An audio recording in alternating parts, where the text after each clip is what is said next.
Good afternoon, ladies and gentlemen. It is your boy CIZZY, you dig, live action with another episode. You know, I tell y'all every week, I'm gonna come back. I'm gonna be back, and I'm gonna be back with a guest. And again, I've done it again. Like Drake said in his most recent freestyle with Heady One from the UK. Again and again, again and again. You know what I'm saying? I'm back. And we're here with Mike Howard. Go ahead and introduce yourself, my brother. What's good, everybody? This is Mike, GVE, Mike, also known as Mike Howard. I've worked in the video game industry for about 15 years, curating soundtracks, helping send games out the door so you guys can play them. Now I'm a producer, consultant, working with many artists. So we're about to get into it. Beautiful, beautiful. Hey, so tell the people where you're from, where you grew up. Yeah, man. So I kind of have like an interesting story. I grew up sort of all over the U.S. My dad was adopted by a Jewish family that ran a record label called Elektra Records. They had a number of big name artists under their roster. So it was really awesome to grow up and kind of have that sort of music environment, always hearing different music, being around, larger than life characters. New York grew up a lot in that area as well. But LA and Redwood City is where I was born. So spent some time obviously in SoCal. And then we moved around a lot from there. The music industry is amazing, as we all know.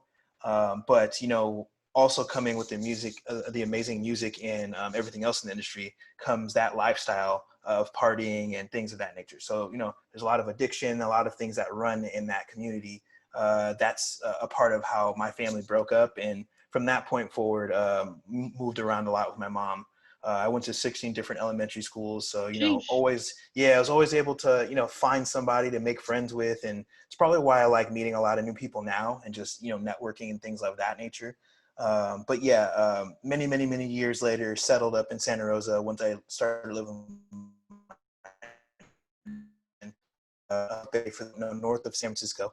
And been there for a while, and I'm still in the area now. So Awesome. So tell me about your first personal liking to music. So like when you first, yeah. obviously you've been around music and you kind of just explained how you kind of were put in that space, but what's like the first song, maybe the first artist or the first album that you remember really like hitting you in your soul and you were like, ooh, I like this? Yeah.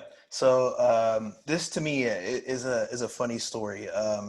When I was growing up, I was living with my mom for a certain amount of time. We were with her parents, my grandparents, and super Catholic family, didn't like rap music, didn't like a number of things. The list goes on and on, right? So they kind of shielded me from a lot.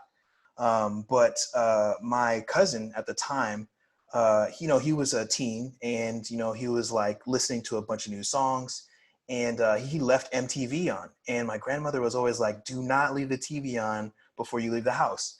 I didn't go to school yet. The bus hadn't showed up yet, so I went and sat down in front of the TV, because I was like, "Hey, I'll just wait until the bus gets here." And lo and behold, it was MTV. And the first music video that I saw was Busta Rhymes' "Woo-Ha, Got You All in Check."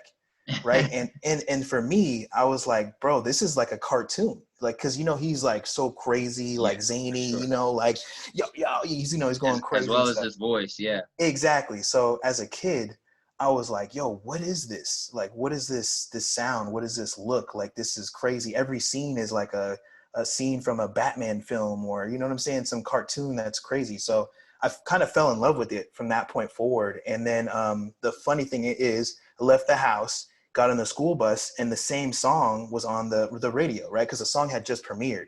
So I heard it again, and I was like, yo, I don't know what this is, but I really mess with this. I really want to like figure this out. So it was kind of a slow journey, but I took a liking to music. That was when I took it kind of serious. And then I wanted to like figure out more things as time went on, producing, writing, things of that nature. I love it. And was your mother in the music industry, or what exactly did your mom do? Yeah, so my mom wasn't in the music industry. That was more on my dad's side. My mom, she was kind of one of those people that's like a realist. She's very much so like, even now, I tell her, I'm a producer and I've done this and I want to do this. And she's like, that's cool, but, make sure you have like something real and stable because, not everybody gets famous. And even though you might not ever be famous, so my mom was just real, like, just like realistic. Yeah. But she was in the military for a while. She fought over, I think she was in Korea for a little bit. She was in Germany. So, she's definitely a harder person when it comes to that sort of thing. But I've always respected that. She's went through a lot for us to even be where me and my sister are at now. And I tell her this to this day. She's like, I'm sorry about moving a lot. And I'm like, Mom, hey, I wouldn't be the person I am today if it wasn't for everything we went through. So, I always tell her I love her and I appreciate her just, for everything that she did to get us to this point. So yeah, appreciate my mom. Shout out my mom. Hey, shout out to your mom. Yeah. So what was like the energy like growing up? Where it was it a super strict household? Was it super lenient, free? Like were you out and about? Like say like let's start at like 14 years old. Like what was life Yeah. like for 14-year-old Mike? Like are you running around the city or are Yeah. you like staying at home, only able to watch certain TV channels? Like, what was that vibe like for you? Yeah, so no, that's a great question. At this point in time, I'm living with my dad.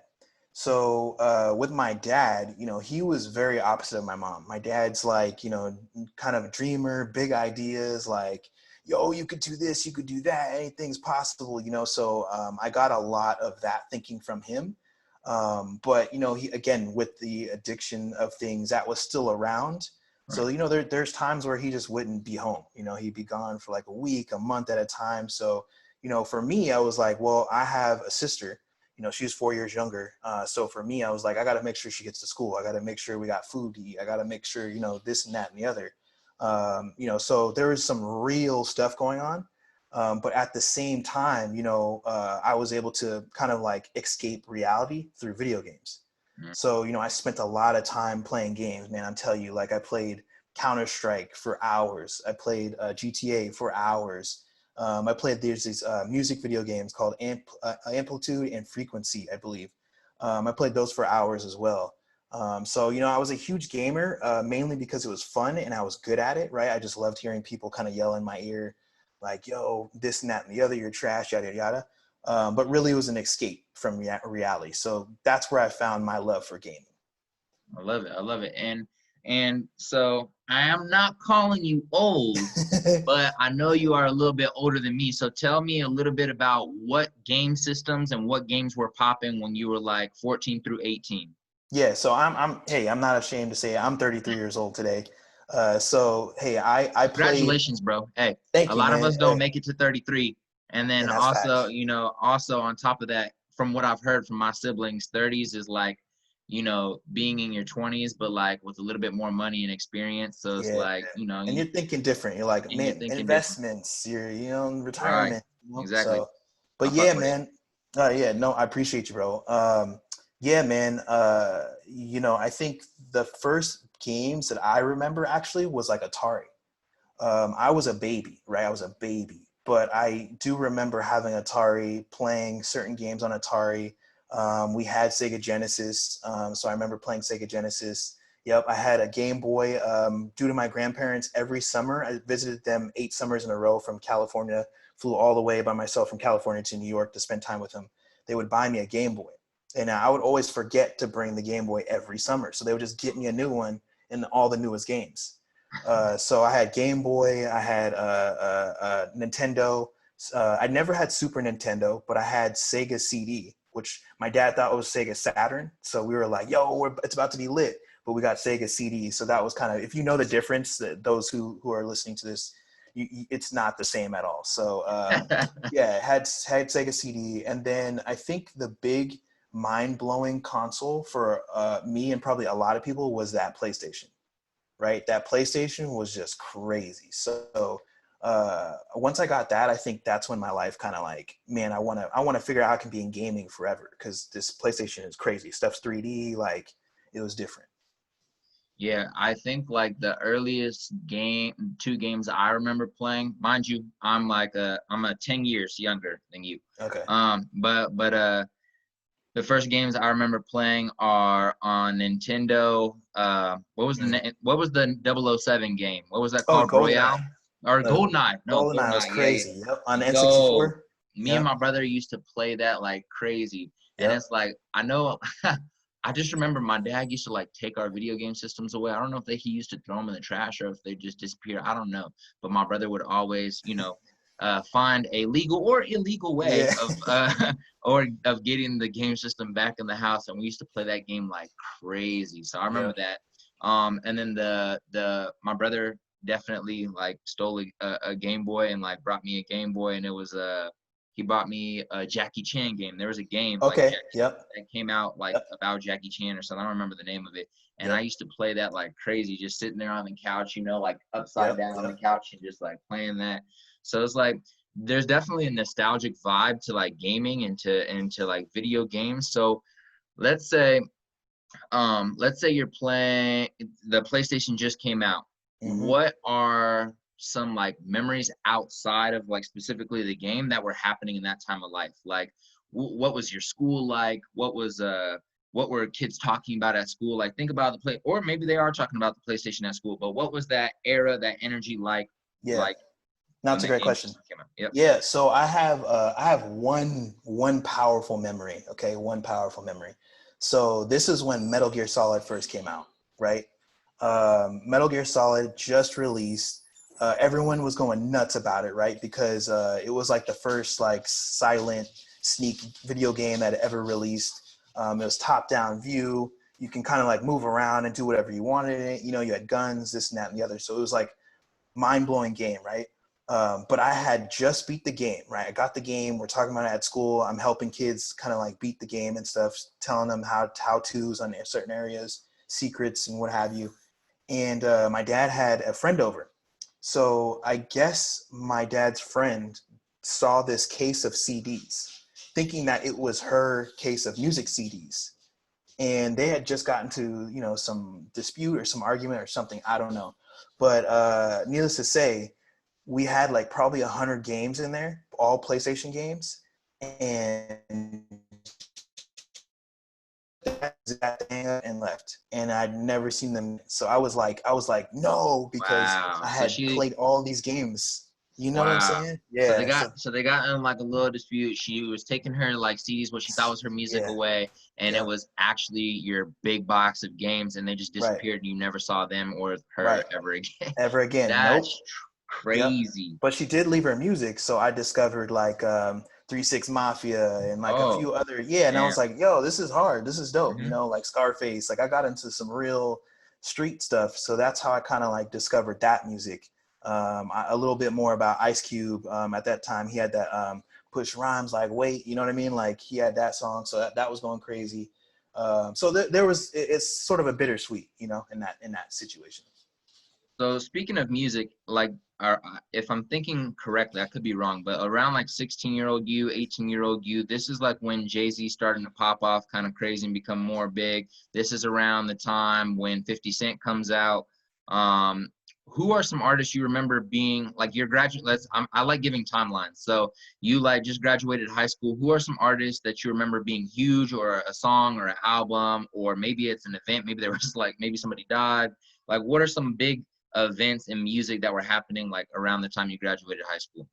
Okay, no, that's actually dope. So around when I graduated high school, I was really getting into like real underground, like not super underground, but music that like isn't super mainstream. I'll just say that, right? So like Jay Dilla, like I was listening to a lot of that, his production, Slum Village. I was getting more into DJ Premier stuff. I mean, I listened to DJ Premier for much of my life.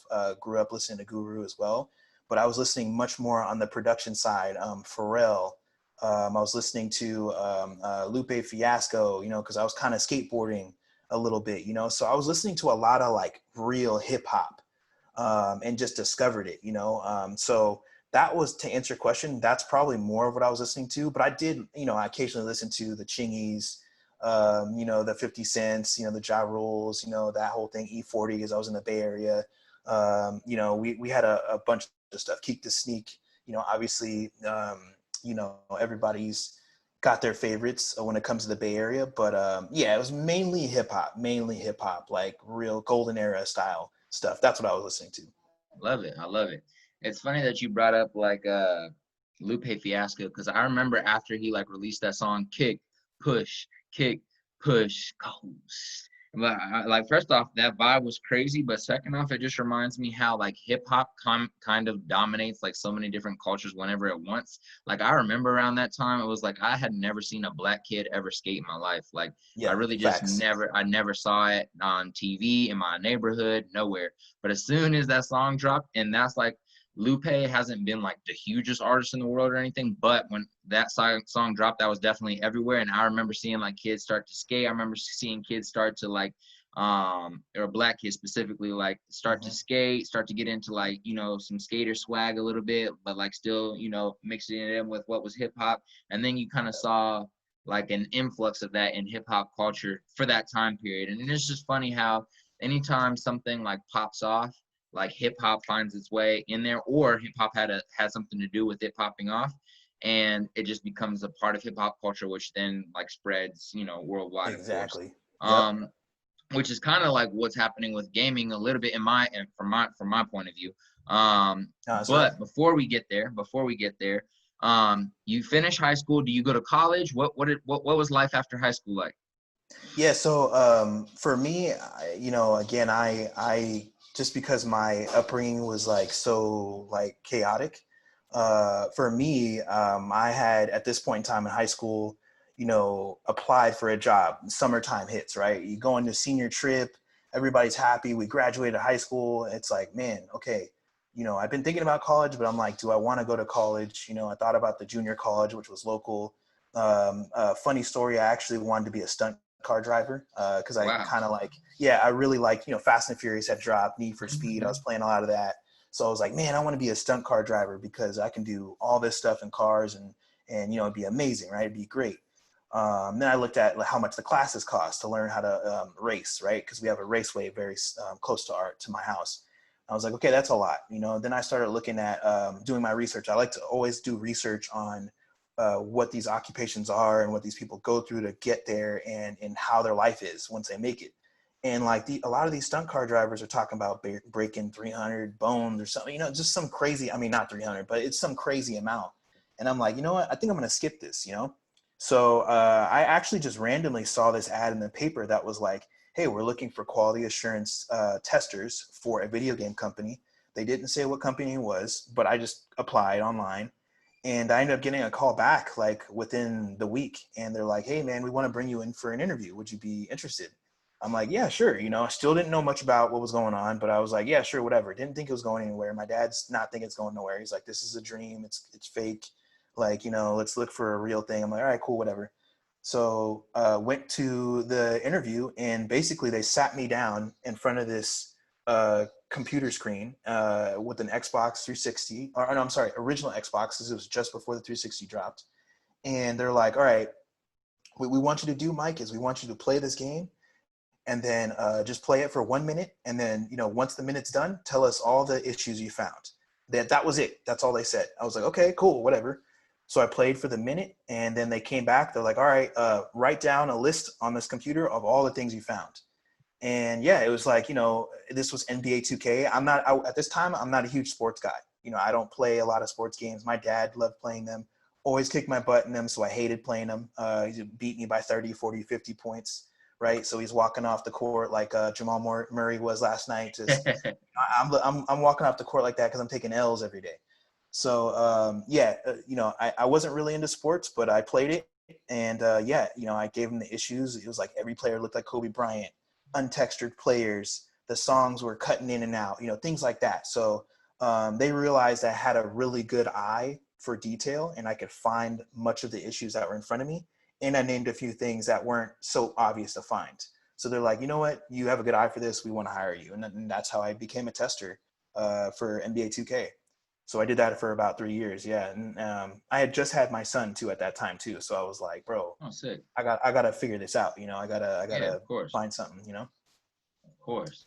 So, That's crazy, honestly. That's yeah. the first part of the like the craziest thing about that story in my head, it might just be because I'm a young buck, is when you said when you say you found a random post in a newspaper ad, and Yeah. I was like, Newspaper. a newspaper ad? Yeah, yeah. Really? Yep. Exactly. Yeah. Nah, that's lit though. See, like one thing that's crazy about this world that I always like talk about is like, well, in terms of like jobs, is there's so many jobs that people aren't aware of. Yeah. And it's just crazy. Like never in my life would I think, because similar thing, I didn't get a job in this, but similar thing, I saw like a posting and like met a friend that was doing that for like exercise equipment. Mm, Literally, like they would just like do quality tests on like treadmills, on weightlifting machines, and like that's what they did all day is essentially work out, and then they like the other half of the day they'd go and like write reports on like what was issue and like that's send them cool. in, and I was like, yo, what? That's a job? Like Yeah. that's crazy. That's sick. Like that's dope.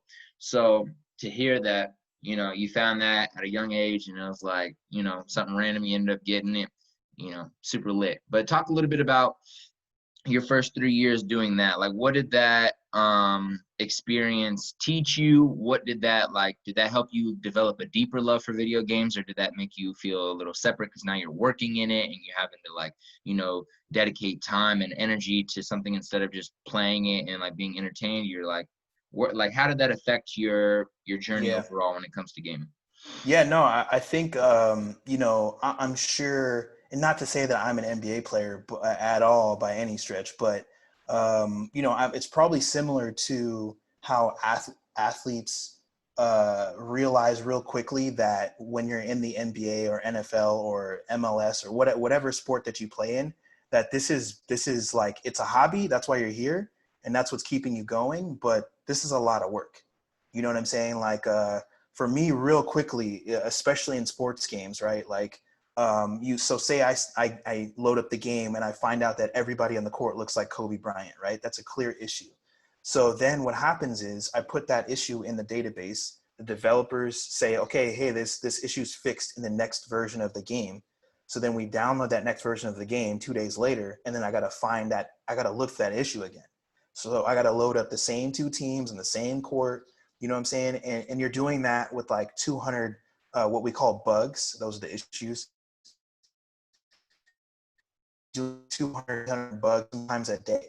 Right? So you're having to go and put in this database a bunch of issues a day, and then 2, 3 days later find these or look for these 200, 300 issues again to see if they're still there. So yeah, real quickly you get kind of like, okay, this is not as fun as I thought it was going to be. But because I'm so obsessed about detail and so obsessed about finding issues, that like it kind of that like left me, that it was a job. I still had fun doing it because I really liked being able to say I found something that was like the most difficult bug to find. Like, oh, this is Yeah, only they would say a 1 out of a 10 issue, meaning that it happens very, very rarely, but like only I know the right way to find this issue. You know what I'm right. saying? And you got to keep doing it the specific way. Like out of 10 times, it'll happen once. The game will crash. It'll freeze up. So that's kind of what I was taking pride on, was finding those issues. And then over time, so I did that for about 3 years. I started learning, again, this is NBA specifically, but I worked on other things too. In NBA, I started finding things like, hey, Kobe Bryant has a better field goal percentage than that in 10 feet from the basket. You're saying he's only shooting 20%. I think he's shooting 30% right now, 35%. I think we should up his success rating in that area. So then I started finding those type of issues, and that's when they're like, yo, this guy's different, because he's actually seeing the sport now. That's what I really started noticing, was basketball more. Yeah. Gotcha. That's Yeah. lit. So tell me a little bit about like, because the work is tedious. The work is super Yeah. tedious. Yeah. And so how much do you think that played a role in people staying or leaving once they got into the gaming industry? Because I imagine that everyone that's obsessed with gaming or obsessed or passionate about any specific thing, but then gets into the industry and sees that, oh wow, this is really tedious. This isn't completely only playing games. Like this has a lot of other things that are involved with this. How much did you see people quit, leave, give up? Like talk about that a little bit. Yeah. So I think, one of the things, again, once you get into again, whatever field it is that might look fun from the outside in. And we'll get into the music producer life later, but very similar to that, right? You really realize quickly that it looks fun, it looks glamorous, but then when you get in it, you're like, dang, I gotta do what? I gotta put in 300 separate issues a day and then check them all again tomorrow. Like, you're tripping, right? Right, So you're bugging out, yo. yeah, literally. So dudes were coming in left and right. You know, you would have guys coming in saying, "Oh, I hooped with LeBron and I did this and yada yada yada. I came out of college, yada," you know, and they're talking all this stuff like they know the sport. But then when they realize how much work it takes to be successful at this job for this company, they were like, you know what? They would just disappear. They're like, I'm out. Most people wouldn't even say they're out. They would just not show up again. Mm. And you know, we kind of have like a funny like list of people who that would be, because we're just like, oh, we really thought that person would stick around, and they just bounce, you know. And then also quality assurance in the area that we were in, it was like a brotherhood, you know. So the guys who were there long for an extended period of time, we all hung out, we played games together, we would go and eat lunch together, we'd hoop, we do all types of stuff. So you know, it kind of probably felt overwhelming at first for some people too, because they're like, man, there's such a tight knit group of people here. But that's because we were the ones who stayed, right? When everybody else left, we all stayed, and it was like we were in the trenches day in and day out trying to make this game the best game possible. And so we just had a really like tight bond. Understandable. So just create like a little image in people's heads of like what does like visually, what does like walking into a day at work at, you know, for NBA 2K, like what in your specific position, what does that look like? Are you working from home?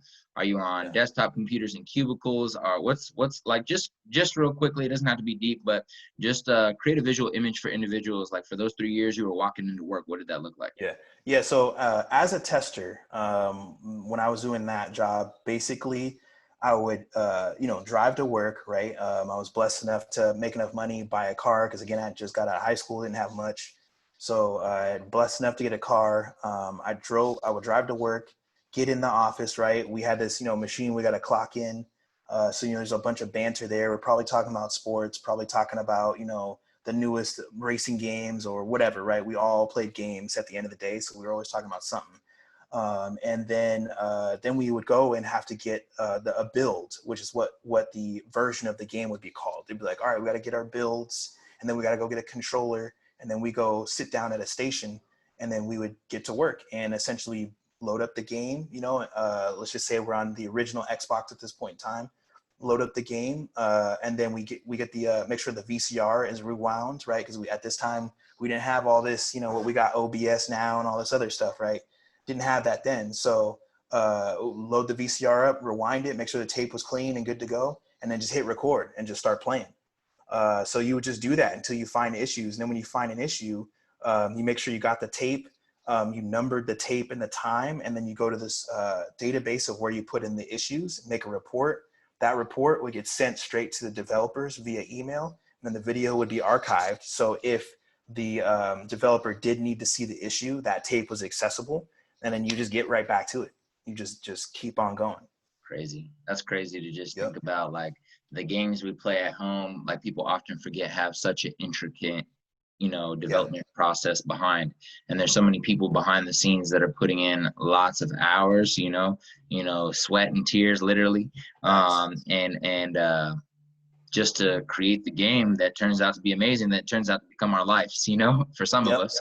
Yep. So talk about transitioning like on past those few years that you were doing that quality assurance. What was like the next position you worked in regards to the gaming industry? Did you switch companies? Are you working for the same company, or are you doing the same job?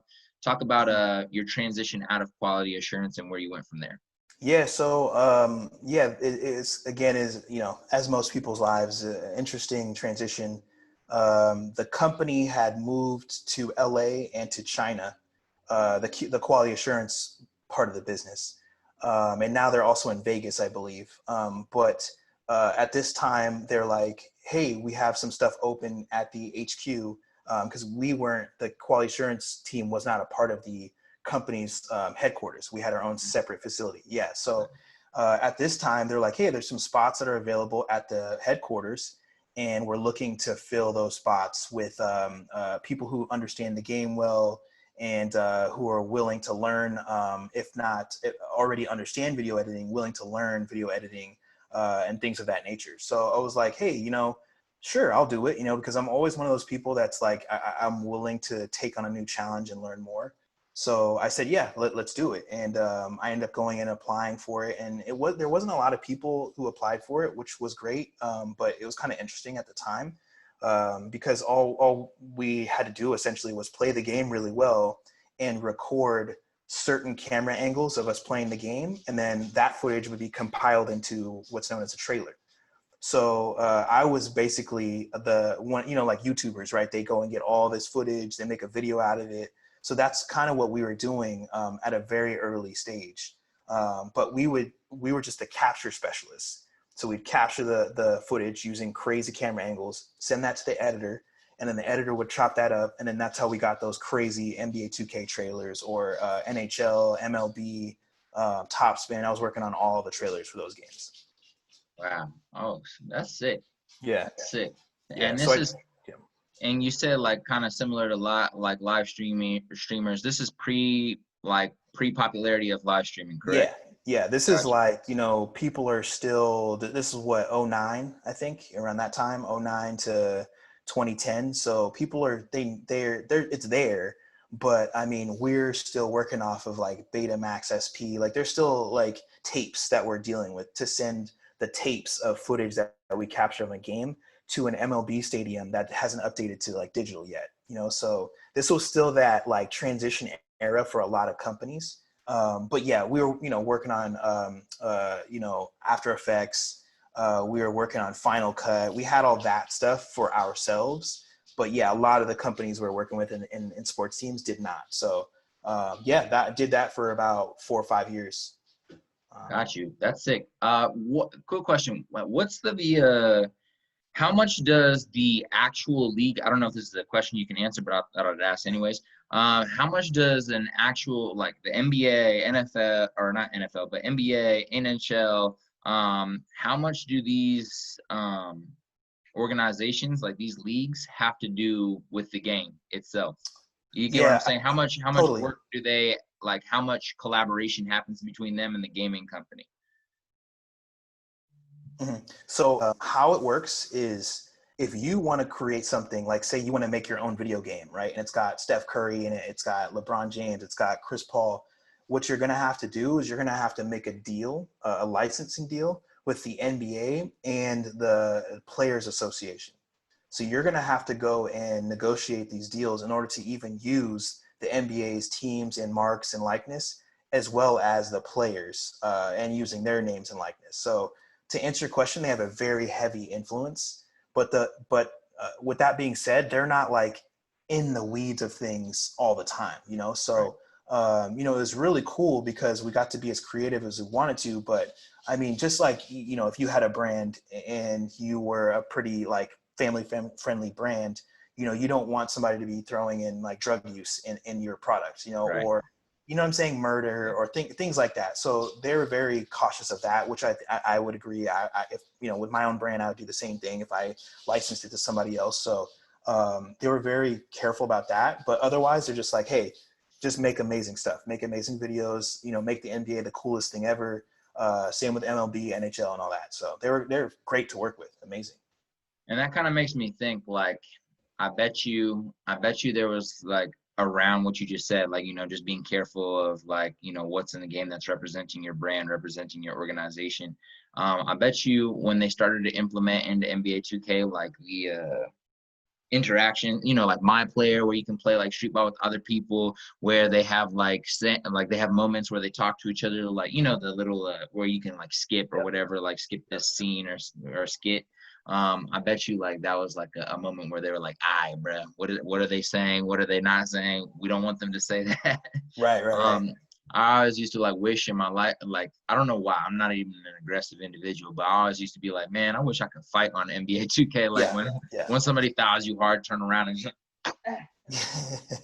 yeah, exactly. But that's lit. That's Yeah, lit. and just to expound on that, what's funny is when I was a tester, those are the bugs we'd put in every year. Usually it was the same guy because you have to put your name on the bug report, but usually the same person would bug every single year.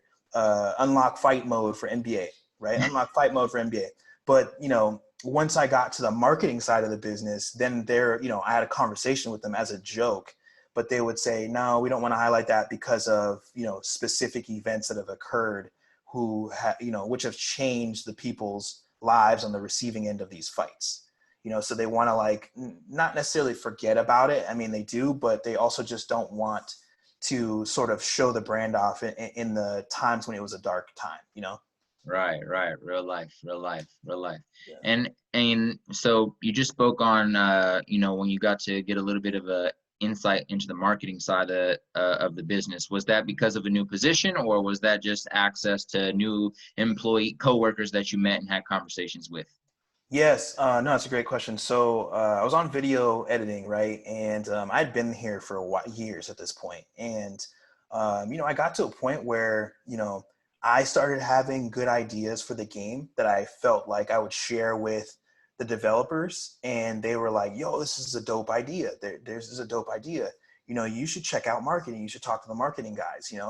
And so an opportunity came up because I wanted to be a video game producer, and an opportunity came up to where I was like, hey, let me apply for this producer role. And it was for the game Evolve. I don't know if you got to check that one out, but it was for that project. And it was great because I was like, I got to check something else out. I got to get closer to the position I thought I wanted to be in.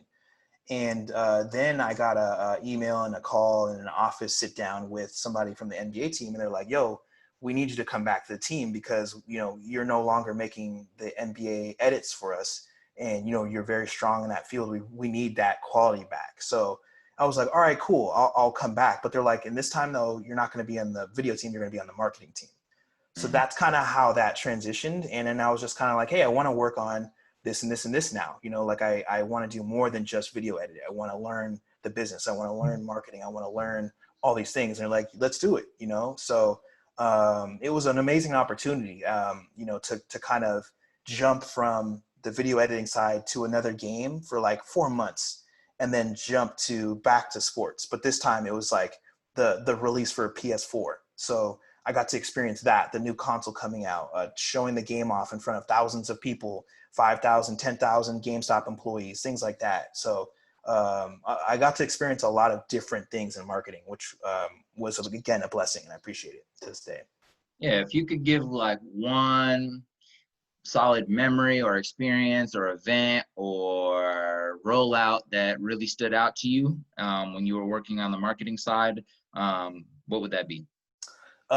Let's see. So I think this was for 2K16, I think at this point in time, right? So at this point in time, the soundtrack was, one of those things that was I don't want to say an afterthought, but many of the team members were not necessarily the most musically inclined when it came to current pop music, right?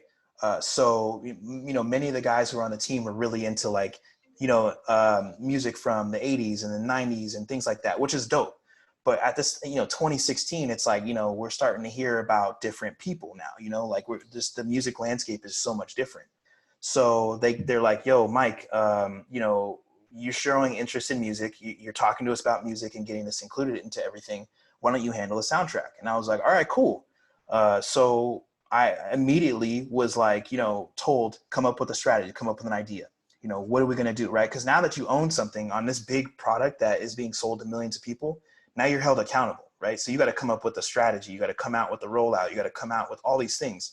So I went home that night, and I swear I was probably up till 3 or 4 a.m. thinking of like, what are the coolest games I played with the coolest soundtracks? Who did it right? Who didn't do it right?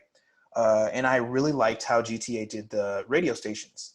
So I was like, hey, let's do Yes. something similar to that, to where we have 3 or 4 different channels so people can get a variety. They're always complaining about having this large amount of songs and there's no variety. So I'm like, let's work with multiple curators who can give us their own flavor, their own ear to each of their playlists. So they're like, yeah, that sounds great. That sounds awesome. Go for it. Right. And so immediately I'm like thrown into this deep ocean of, well, how do I get a hold of, DJ Snake? How do I get a hold of DJ Mustard? How do I get a hold of DJ Premier? Right. So Twitter, I was on Twitter, I was on Instagram, Facebook, like email, I was doing everything possible to see how I can get in front of these guys. And whoever replied is basically, who got a phone call from us to talk to about getting involved in the soundtrack. So to get to what you're asking, talk to DJ Khaled, and that was cool because he literally, I think this was NBA All-Star that upcoming year. He was one of the curators, but it wasn't announced yet. He literally was like, yo, Mike, meet me at this address. We were in New York. And it ended up being this ping pong place called Club Spin or something like that. It's like a really like the Fast and Furious of table tennis. And they got That sounds dope. they got girls walking around. They got the lights and all that stuff. It was crazy. Right. I was like, yo, this is lit. And so, but Khaled had his own table, like his own table. I think Bieber was there playing against Action Bronson. Like it was going nuts, right? He's like, That's yo, just a Mike. funny setup right there. My Right, bad. Continue. right. No, you're good. And at first I thought it was just going to be like a lot of these guys. I just sit down with his manager or his guy in the corner somewhere, in the dark corner, and we're talking business. And then, I kind of hang out, eat some food, drink some water, and then bounce, right? And no, Khaled himself was like, yo, Mike, yo, what's good, man? I dap him up. I'm kind of starstruck, right? Because this is one of the first big music guys that I meet. And he's like, yo, come sit down with me right here. And I'm like right here? He's like, right here. And so it's me and him watching Bieber and Action Bronson. I could probably dig up a photo and post it later, but watching them play table tennis. And he's telling me like, yo, NBA 2K16 soundtrack, man, it's going to be crazy, man. I'm telling you, man, it's going to go crazy.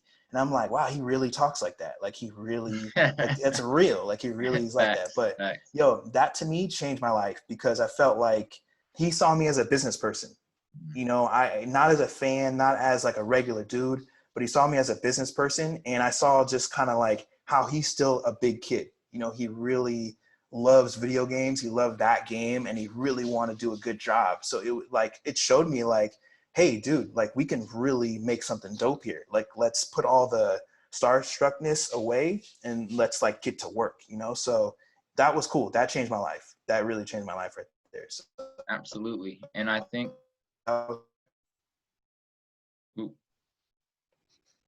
bad.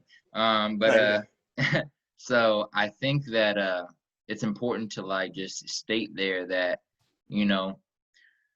I say this in like a lot of my podcasts, and it's just stack the deck in your favor. Stack the deck in your favor. I think one thing you said is, you realize that he looked at you as a businessman, but it's also well deserved.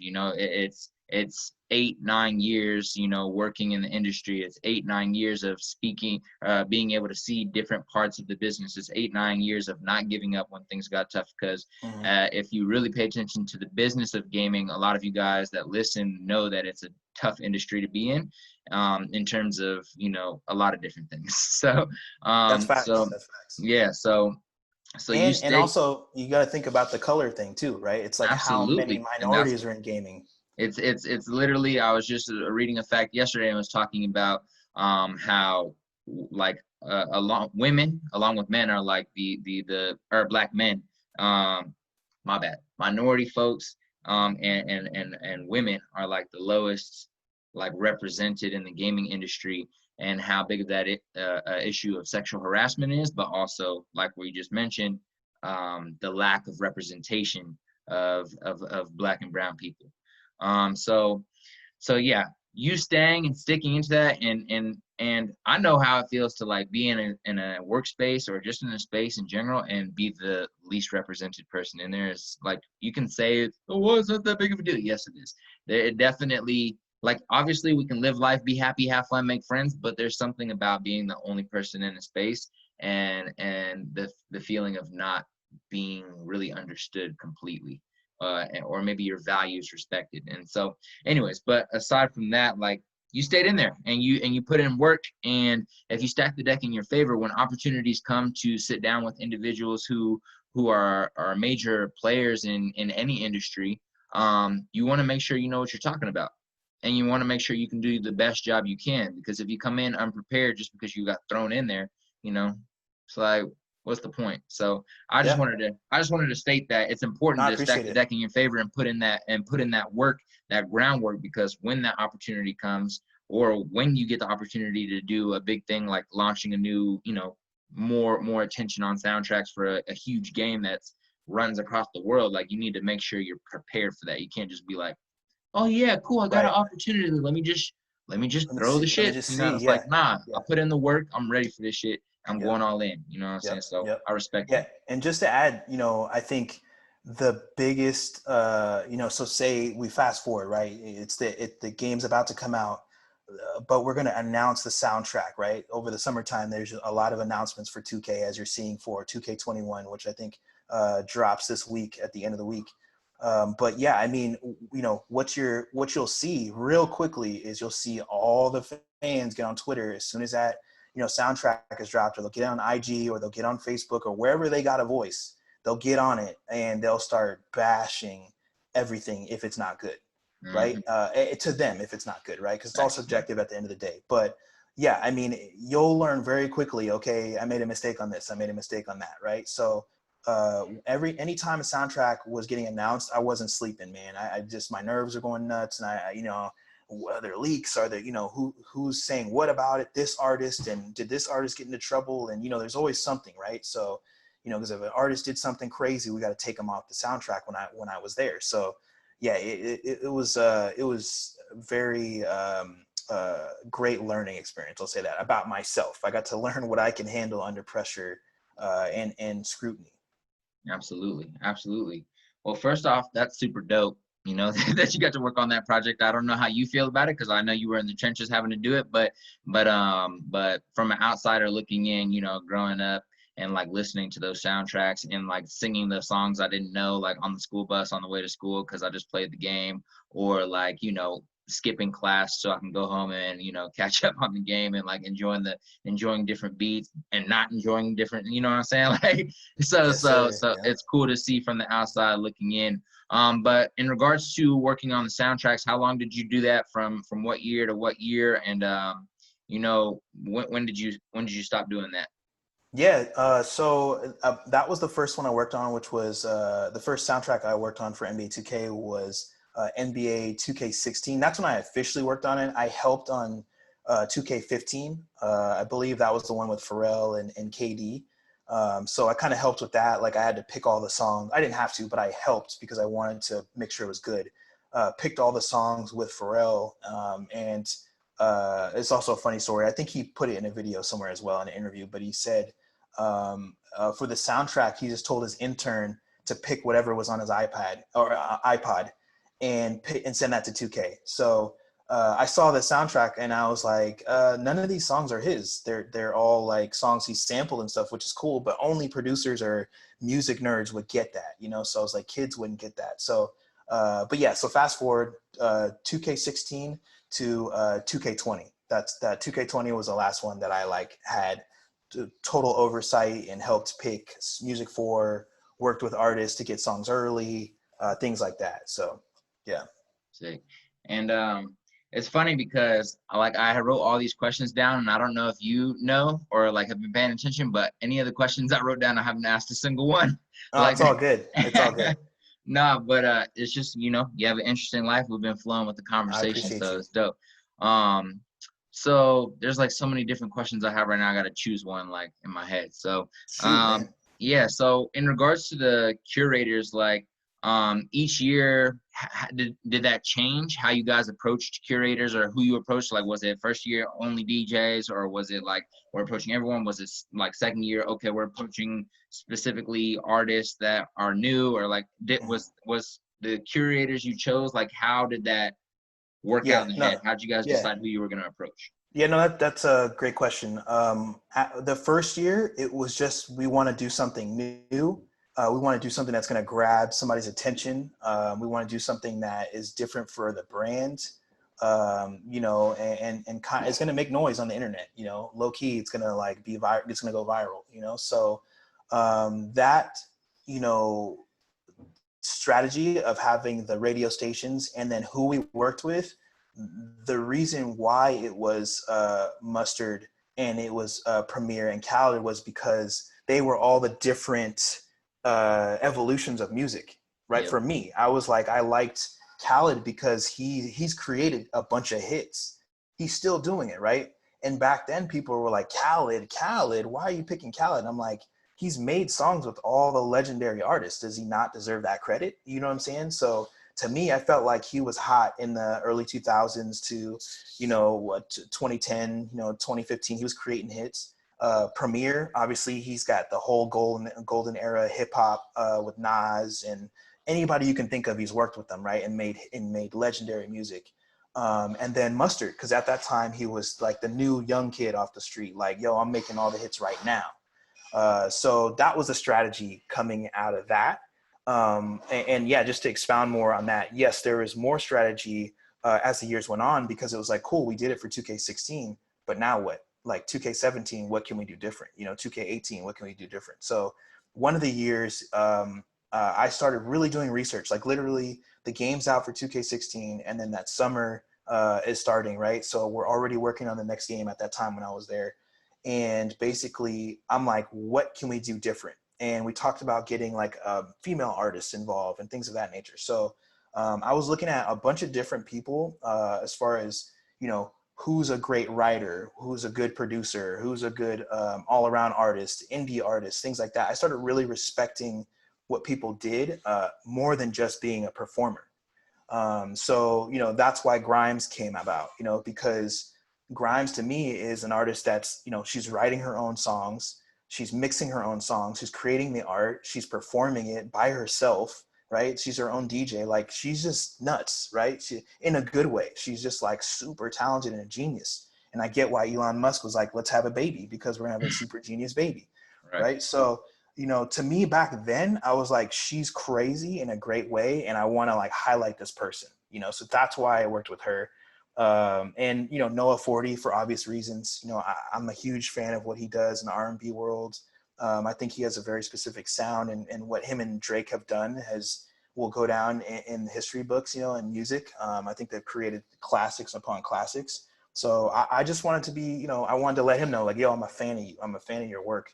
Like, I really respect what you're doing. So that's why that came about. And each of the other curators are all very similar. There's something to where I was like, Imagine Dragons has been on the soundtrack every year just about. So I was like, why don't we just make them a curator? Because like they're always on the soundtrack. Santa Gold was another one. She wasn't a curator, but she was always on the soundtrack. So we had this ongoing joke of like, maybe we should just make her a curator because she's always on it, But yeah, I mean, there's always some sort of story to where I'm tied to the curator somehow. And yeah, I mean, the list goes on, man. I got to meet a lot of great people, a lot of talented people. Yeah, and it was amazing. I love it. I love it. I love it.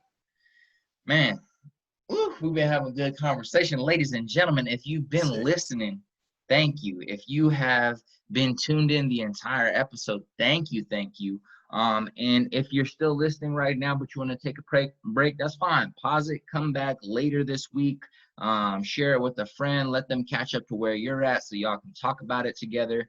And most importantly, just go follow my guy, Mike Howard. Let's go. But at GVE Mike, hit me on yes, IG at GVE Mike.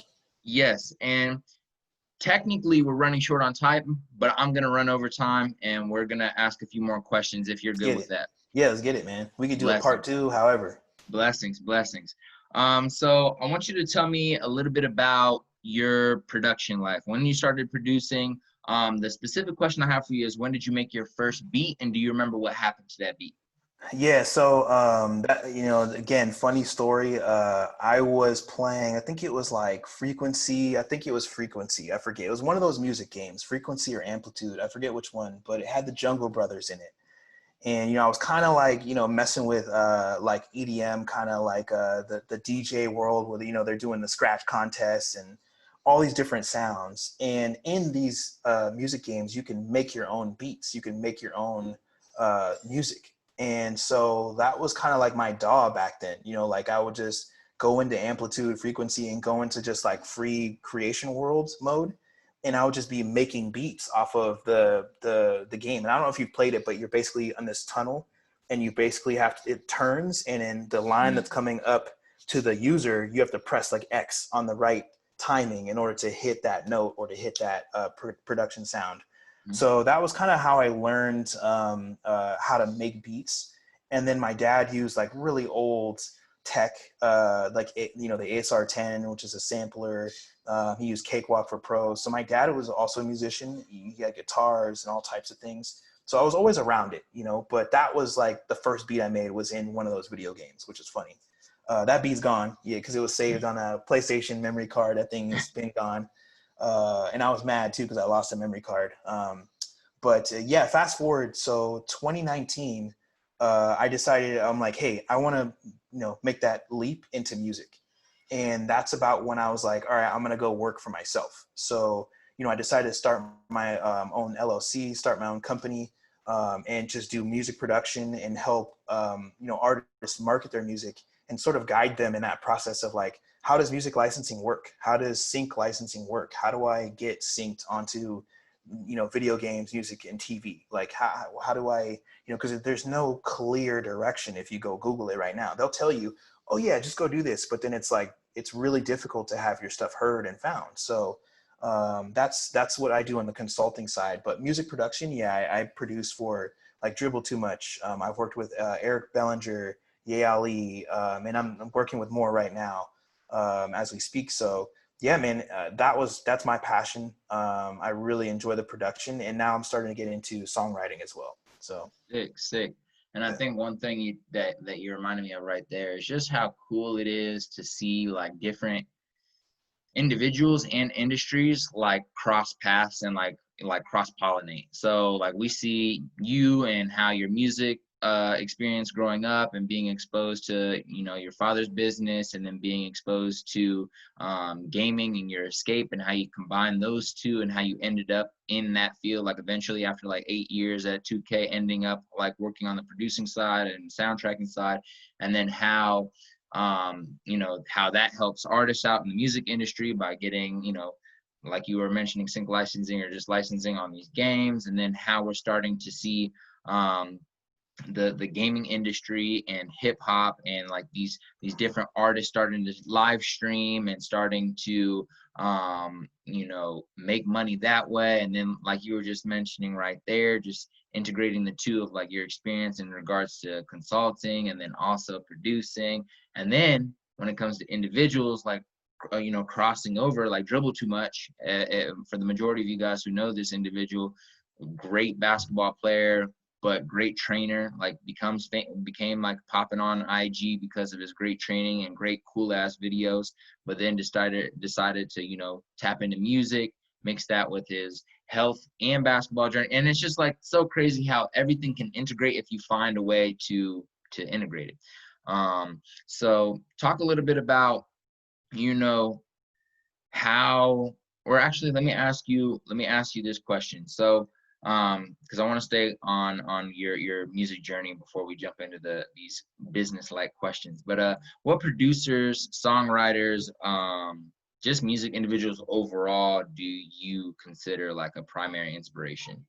yeah, man. So I would say when I started learning about, when I was like, all right, what's the first piece of music equipment that I want to, like, what do I want to buy? Like, what do I want to invest in? Right. At this point in time, this was probably 2012. And so the MPC was still like the thing to have, but the machine, the Native Instruments machine, which was that the other guys that were just coming out, was like kind of piquing my interest because it seemed more in the tech world, right? Like you're downloading sound packs, you're updating the software in the machine hardware. Like it was very tech, which I was comfortable with coming from the gaming industry. So the MPC was cool because I'm like, oh, I gotta have one of those in order to be a producer, right? That's what we thought growing up at this time. So I decided to purchase the machine, because I just felt more like I felt like this was the future, that everything's gonna go digital, everything's gonna be downloadable. I felt like this made more sense. So at that time, like Metro Boomin, right? Metro Boomin was the guy, you know. So Southside, who's Lex Luger, right? These are the guys that like I was like, yo, these are the producers, because at that time when they were coming up, the YouTube was also there, so they were putting videos of them making beats on YouTube, or somebody was recording footage, shaky cam, you know, on their phone of them making beats and chilling and talking all types of stuff, right? So I was like, oh, okay, this is what they're doing. Like, what do I need to get? Fruity Loops? Okay, cool. You know, this and that and the other. So at that time, it was, you know, the more southern producers. So again, Metro Boomin, Lex Luger for sure. But then I started, you know, discovering the Zaytovens, and I started figuring out the guys who've been around for a while, who have been creating and respecting what they did. That's why I said with Noah 40, I really started watching what he was doing with Drake, and I was like, okay, this guy's doing things tech wise that like I can't do. That's really hard to do. So now I respect what he does, you know? So yeah, and growing up, I love DJ Premier. I love Pete Rock. You know, the boom bap is always going to go down as, you know, music that's changed my life as well. You know, so yeah, I mean, I kind of had this mix of beats and sounds that I really enjoyed. And I mentioned Jay Dilla earlier. Jay Dilla is the GOAT to me as well, you know? Legendary, Yeah. legendary. Fun fact, ladies and gentlemen, for those of you that don't know, Metro Boomin is actually from Missouri and Mm, from St. Louis, but then he went to school at one of the HBCUs in Atlanta, yeah. and I don't remember if he like left the school or something, but I know that he used to make drives back and forth from St. Louis to Atlanta when he started Yeah. working with some artists down there, and then obviously eventually popped off. But Yeah. yeah, just fun fact that, you know, any haters of hip hop out there, or any haters of producers, just know that Metro Boomin went to a HBCU, so shut that Yeah. shit. Yeah. Um, Yeah. He's legit. He's legit. He's cool out here in the streets. man, facts. So good vibes over everything is producing and consulting, correct? Is that the two Yeah. avenues that you're exploring right now? Yeah, correct. Yeah, I mean, it's a bit of management as well.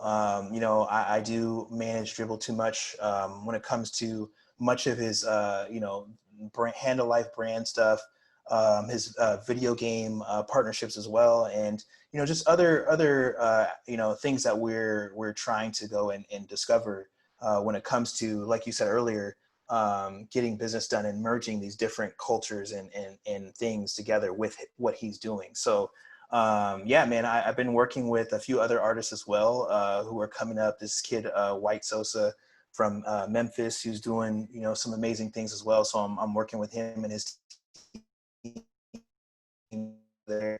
As you just mentioned, management, some creative director, consulting, as well as social media stuff, sync licensing stuff, and then production. Sick, sick. I love it. And and just real quick, talk a little bit about CYN Gaming, and your association with that, and a Yeah. little bit about the Big Folks NBA 2K League. Yeah, so CYN Gaming's is amazing.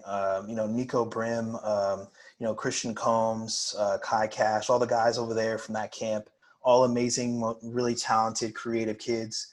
You know, these guys are the next generation. You know, they have legendary people in their life, and so they're slowly but surely building their brand, and they're becoming, you know, people who we will be looking at in the next 5, 10 years as some very talented individuals. But you know, I was blessed enough to get in contact with Nico and his team and help them sort of build like a gaming brand. I think he's got some stuff dropping, a few projects, so he's been really focused on music. But like say 2019, pre-COVID, we'll just say, you know, he's really like, I want to get gaming, I want to get gaming, I want to get gaming going. So helped him sort of build a foundation to build a gaming team, a Twitch. We ran a live stream charity event with him and some of his friends as well. And yeah, you know, the great thing is we wanted to be able to bring people together who are of like minds, creative people, and game together, and then also for a charitable cause, you know, donate to some people who are of need of that money. So it's sort of meets a bigger goal than just gaming.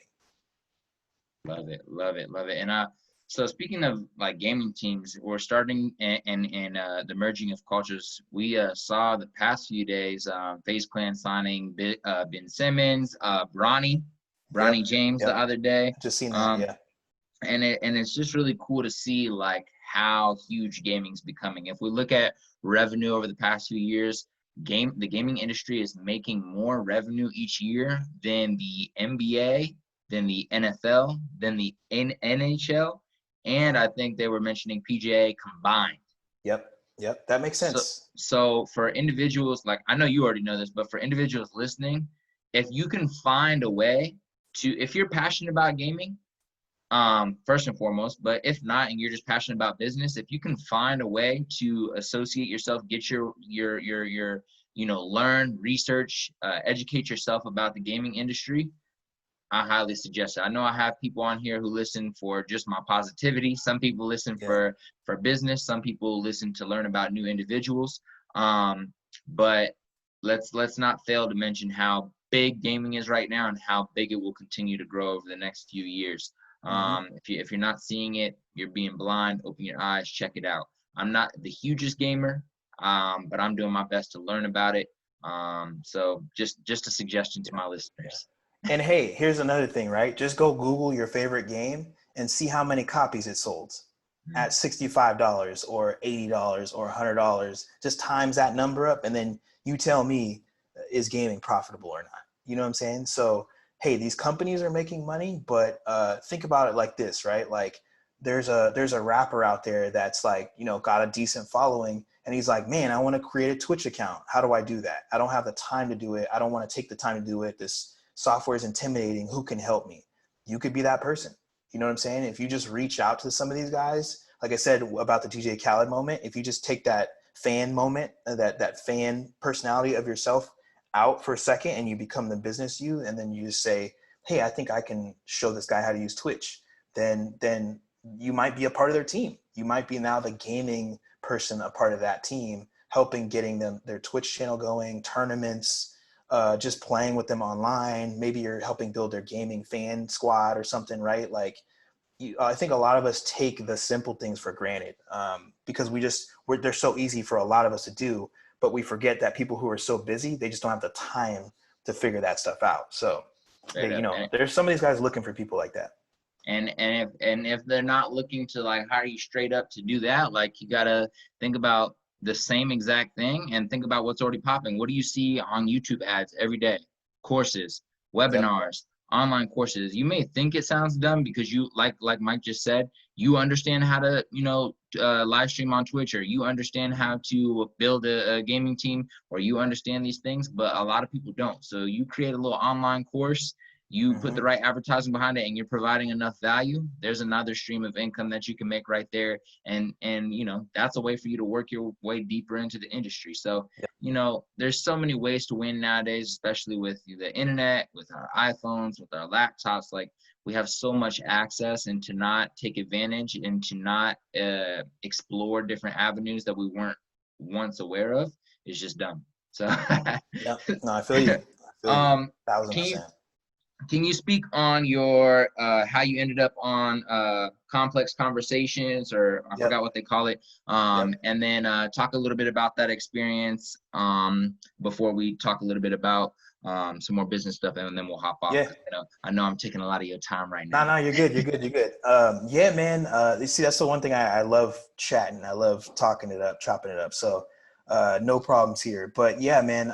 Again, complex, super big blessing. It was amazing to work with the whole complex team. I got to help create a limited custom line of clothing with the Bait clothing company, and they're like a novelty, like they got like shoes, they got like limited edition toys, things of that nature.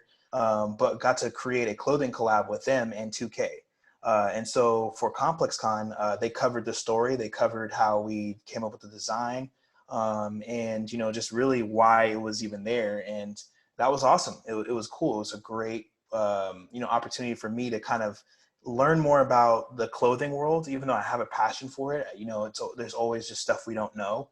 So I got to develop more of a passion for that. And then also learning about what people like when it comes to these limited edition drops and things of that nature. So I got to get on complex conversations because of that initial collaboration. And I believe it was the following year, that's when I got into complex conversations with the YBN crew and academics and Trick Daddy. And it was great, man. It was awesome. You know, I mean, backstage, Corday was awesome. He was a really nice kid, super, super intelligent, smart kid. You know, I mean, that guy's got a lot going for him. So that was awesome just to get to meet him more, because you see these guys on TV, you see them on YouTube, you know, you don't actually know them, you know. So it's awesome to actually talk to him a little bit more. Almighty J, super funny, funniest guy ever. Always cracking jokes, always making sure the mood's light, always making sure everyone's having fun. Really respect that about him. Namir's chill, super, super chill. So that was cool too. You know, he's really curious about things, but like, he's just real chill about it. So he's not like, oh, you work in video games? How's video? You know, he's just like, oh, that's cool, bro. That's dope. You know, like, he's real, real chill. But yeah, it was great. It was great. Get up there on stage and talk about gaming with these guys. And I really wanted to get, you know, because again, these are younger artists, right? You know, I really wanted to get them to think about creating their own game and owning their own game, right? Because ownership is still a big deal. I think a lot of people are just discovering how ownership, how big of a deal it is.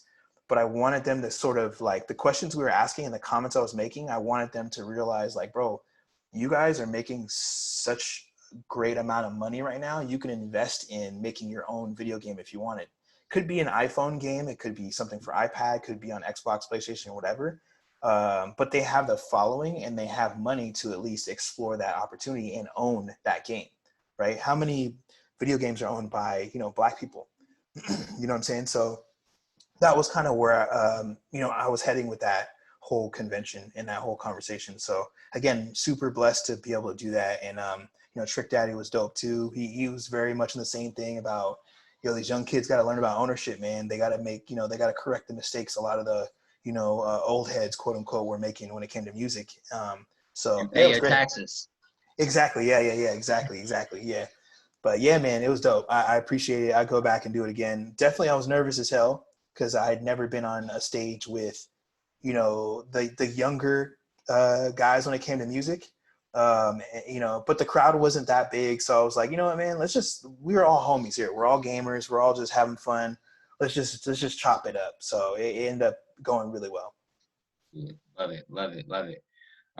So I wanted to ask you a little bit about the about United Masters. So you were mentioning, wow, there was something that you mentioned that reminded me of them earlier, but Oh, just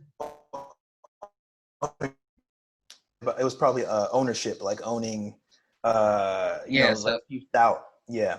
yeah, ownership, and then you were talking about or obviously, and then we were talking about music and all this stuff. Anyways, it all Yeah. integrates. So, can you tell me a little bit about your thoughts on what they've been doing? I don't know if you've been paying attention, but I Totally. assume you have. Yep. So tell me a little bit about your thoughts on United Masters, and you don't have to, but in comparison to the people like or like to Ditto or to Mm. shoot, these other distribution companies Yeah. that are popular. Yeah, man. So, you know, when United Masters was kind of first popping off, I actually saw the post that it was a social media post, I think, that was like, yo, they're signing a deal with the NBA, right? And then academics signing a deal to be a curator for a playlist for them or something. Excuse me. And I was like, okay, you know, I think this is the train to hop on real early before anybody else, just to see what I can learn from these guys and figure out what they got going on, and you know, figure out what their ideas are for the future. So being at 2K at this point in time, I was like, let me just figure out, again, I'm obsessed about going on Twitter and figure out who the guys are to contact to talk about business. So let me just figure out who I should find, talk to. Found a guy, started chopping it up, talking about business. And I was like, hey, how can we get a collab with 2K and you guys? I mean, I see you guys are tied with the NBA. How can we make this happen? So we talked for about 3-4 weeks, I think. And then Adam Silver and the NBA were like, yo, you guys should work with United Masters, right? To the NBA 2K team as a whole. And so me and the guys at United Masters were kind of like, the underlings, not the Steve Stouts, right? We were laughing because like we'd already had this conversation going. Right. So at this point in time, now Steve Stout gets involved, and his job was easy, right? Because he's like, hey, like I'm supposed to come and pitch to you guys to 2K. He came to our office. We got to sit down with him. I got to meet him, shake his hand. Great guy, super smart, has a million and one stories, legendary. And he basically was like, this job, it's already done. You guys are already talking to my guys about working together. So, let's make this happen. And to answer your question, I really think that their platform is like genius, because what it's doing is it's teaching the young kids. Imagine if you just, you're 12, right? You're 13 and you see NLE Choppa and you're like, bro, that could be me. You're like, yo, that can be me, right? I can make music. I can get hot off my music, and I can go put it on this platform and launch my music and become famous, right? And you're not necessarily thinking about ownership because you don't really know what that means at that age. But what this platform is doing is teaching you, it's educating you on owning your music, what that actually means, how you get your music synced with TV and video games and movies, and why that's a big market and how you can make a lot of money.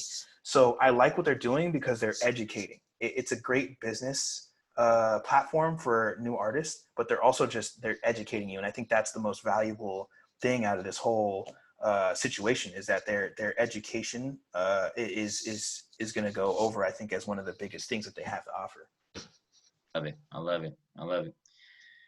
There's so much gems, value, interesting stories, and things to delve into. So we're most definitely gonna have to do a part two. I was like in my head over here, I'm like, should I split this one into a part two and go for 2 hours? Then I was like, oh, let me just do a part two with him Yeah, in the do it. future. But let me just ask you some bonus questions. So number one is you can answer whatever one you want to answer first. So number one, what's your appetite for risk? How hungry are you to like just take huge risks and just like do like, or like jump off the surfing board when you're not supposed to, you know what I'm saying? And then what would one piece of advice be for your grandkids if you had nothing else? You didn't have Instagram, you didn't have Twitter for them to look at, you didn't have an email or anything that they could look at. They only got this one piece of advice like the hour before you passed away. What would that be? So answer whatever one first, and then we'll literally, I promise you listeners who've been staying and listening to this amazing conversation for over an hour now, that we will wrap it up after this so you can go to sleep. I promise. All right, cool. Yeah. So I'll just start in the order you presented them. The risk, right? So this is kind of a two answery thing here. There was a version of me, like let's just say the 1.0 version, right? That was like, risk, nah, I'm good. Like, let's stay away from that, right? Because it's scary. It makes me feel uncomfortable. I could be successful, but I could also fail, right? There's all these things that's going through your mind and that you're feeling in your body. So risk is it's a huge red flag for people. But I think if you're able to come up with the strategy, come up with the plan, right, and you work towards that making that plan, making that plan a reality, then I think the risk is calculated, right? It's less scary because you're actually thinking about what you want to do. So then it's really just making it happen. It's just pulling the trigger and then working your ass off to get to, point that you want to get to, right? So 2.0 version of me, I would say 75% more about risk than I was before. And this is over the years time, because you got to think, right? A year ago, I'm still in the 2K world, I'm, going into work 9 to 5, right? So there's this security, but like now it's like, let's try something new. Let's try something new today. Let's try something new. Didn't work. Okay, cool. Next thing. Didn't work. Okay, cool. Next thing. So you learn real quickly once you start your own business. Like you got to just take a bunch of risks. But obviously they're planned, they're calculated, and you have a backup plan for certain things. So that's to answer that question. And then if I were to tell my grandkids or even my younger self something, I would just say keep working. Just keep working. Be persistent, because at a young age, I think many of us can agree, we're doing something and we try something new, it doesn't work out, and we're like, man, throw the whole thing away. Like, I'm good on this. Am I ever going to make it? Am I ever going to be successful? Am I ever going to, have this? Am I ever going to have that? And the question is, or the answer is yes, you can and will have this, right? Success, but you got to really work at it, and you got to really bust your ass, in a sense. So that's what I would say. I would just say persistence, man. Just be persistent and keep working. Man, thank you. Thank you. You see, my favorite thing is hopping on with guests that not only have great stories, but are also like really good at communicating, just getting what they have to say across, saying things, in an efficient manner that are easy to understand. Because when you have guests on the podcast, of course the whole goal is to have great conversation and really help whoever's listening, and really provide, whether it's entertainment or edutainment to the listener. And when somebody's not the greatest at talking or communicating, it makes that really challenging. So first, I want to congratulate you on all the great work you've done over the past years, from 18 till now. Hustling, staying committed to what you're passionate about, and even when things got difficult, when things got tedious, you stayed true to self and what you knew you were good at, and you kept working through it. I want to congratulate you for transitioning and pivoting into different industries, and doing it well. I want to congratulate you on just being a good human and putting good content out there on Instagram. And I think that you're still young, and you have a lot more huge successes that are coming soon. And I don't just say that to say that, but I see it. I see it from the outside. I appreciate you, brother, for real, man. Means a lot. Definitely. Absolutely. So ladies and gentlemen, if you guys enjoyed this podcast, do not forget to leave a 5-star review on Apple Podcasts, as that does help the episode grow. It does help the podcast grow, and it just helps. Also, please don't forget to follow our guy, Mike Howard. Go ahead and shout out your IG handle one more time for him. Yeah, if you can follow me on IG at GVE_Mike. That's GVE_Mike. Hit me, DM me, whatever, ask me questions if you want to know more. I'm always down to chat. But yeah, hit me up, guys. I appreciate you. And we're not done plugging, Mike, so take that mute back off, boy. We're not done plugging. All right, what's your website? And then please remind the listeners, or somebody who just somehow ended up only listening to this part of the episode, what you do and how you can help them, and where they can reach out or find you on your website, and then we'll cut it. Let's get it. Yeah, no problem, man. You can find me on my website, which is just gvemike.com. You'll see that I have beats up there available for purchase. You can email me if you'd like special production just for you, exclusive. I also, help consult with marketing, licensing, and singing, when it comes to artists and musicians. To work, even if you're a producer and you're like, hey, I need some knowledge, or I want to work on a collab or whatever, hit me up. Always down to work. Again, I appreciate this podcast, appreciate the opportunity. But yeah, hit me up on IG, GVE_Mike, and on my website, gvemike.com. Yes, sir. All right, listeners, thank you for tapping in. It is the Culture Talks, and this is CIZZY. You dig? Salute.